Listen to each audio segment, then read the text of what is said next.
నమస్తే అవధాన్. భారతదేశం ఆవిష్కరణల్లో దూసుకుపోతుంది లిటరల్గా. ఎందుకంటే గత వారం స్టార్టప్స్కి సంబంధించి ఒక మీటింగ్ జరిగింది. It was attended by prime minister. సరే, ఒకసారి అసలు ఏమిటి పరిస్థితి అని చూస్తే at least the information we got from this internet or Google whatever it is as on today almost January 2026 నాటికి మన దేశంలో స్టార్టప్స్ నంబర్ 1.6 lakh 1,65,000 స్టార్టప్స్ వచ్చాయి. ఇది almost majority of this numbers అంటే బై 2014 ఆర్ సో, 10 ఏళ్ల క్రితం, అంటే government మారడానికి ముందుకి ఇప్పటికీ ఏమిటంటే అప్పట్లో 10-12 వేలు ఉండేవి. Now the number is rose to 1.6 lakh, right? This is one. రెండు, వీటిలో పెట్టిన పెట్టుబడులు డిఫరెంట్ ఇన్స్టిట్యూషన్స్, ఇది ఫారిన్ డైరెక్ట్ ఇన్వెస్ట్మెంట్ కావచ్చినవి, లేదా డిఫరెంట్ లోకల్ ఇన్వెస్ట్మెంట్స్, లేదా మన దేశంలోని ఇండస్ట్రియలిస్టులు పెట్టినవి, whatever it is 3.7 lakh crore. ఊహించుకోండి, 3,70,000 కోట్ల మొత్తాన్ని దీంట్లో పెట్టారు పెట్టుబడి కింద. అంటే the confidence that is growing. ఇది ఎందుకు చెప్తున్నానంటే, అలాగే ఒక 100 వరకు యూనికార్న్ ఆర్గనైజేషన్స్ ఆవిర్భవించాయి గత 10 ఏళ్లలో. ప్రపంచంలో ఇంత గొప్పగా ముందుకెళ్తున్న ఇది వీటిలో స్టార్టప్స్లో ఇంత గొప్పగా ముందుకెళ్తున్న దేశాల్లో India is the third one. సరే, ఆల్రెడీ మనం 4th బిగ్గెస్ట్ ఎకానమీగా ఆవిర్భవించాం. It was made possible pushing Japan aside. ఇప్పుడు ఎస్ పైన ఇంకొక 3 కంట్రీస్ ఉన్నాయి. I think it is Germany, US and China ప్రస్తుతం ఉన్నవి. మనము 4వ స్థానంలో ఉన్నాం ప్రస్తుతం. ఓకే, 3వ స్థానానికి ఎప్పుడు వస్తామో ఏమిటి ఇవన్నీ తర్వాత. కానీ స్టార్టప్ ఇండియా పేరుతోటి ఒక కార్యక్రమం మొదలైంది.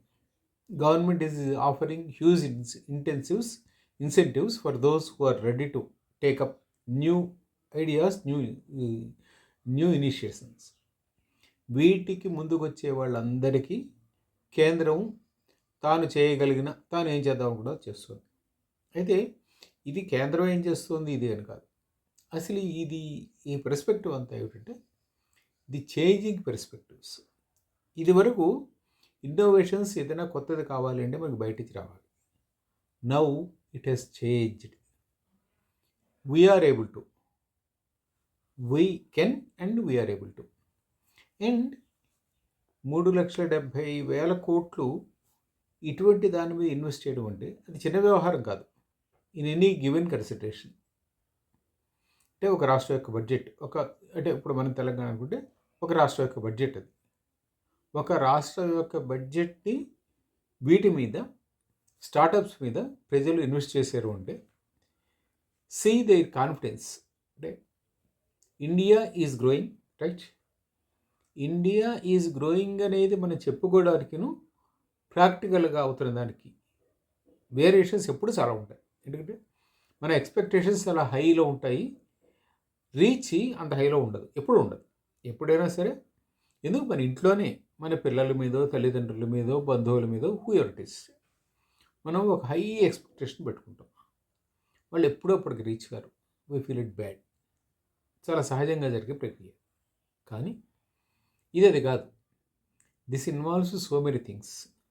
ఒకటి, సైంటిఫిక్ టెంపర్ కావాలి. 2, రిస్క్ తీసుకుని వాటిలో ఇన్వెస్ట్ చేసే నేచర్ కావాలి. 3, సస్టైనింగ్ ది ఇన్వెస్ట్మెంట్. అంటే యూజువల్గా any innovation will take longer years. A innovation కూడా 2 నెలలు, 3 నెలలు, 6 నెలలు బయటకు రాదు కదా. It takes years. For some times it takes decades. అటువంటివి కూడా ఉంది.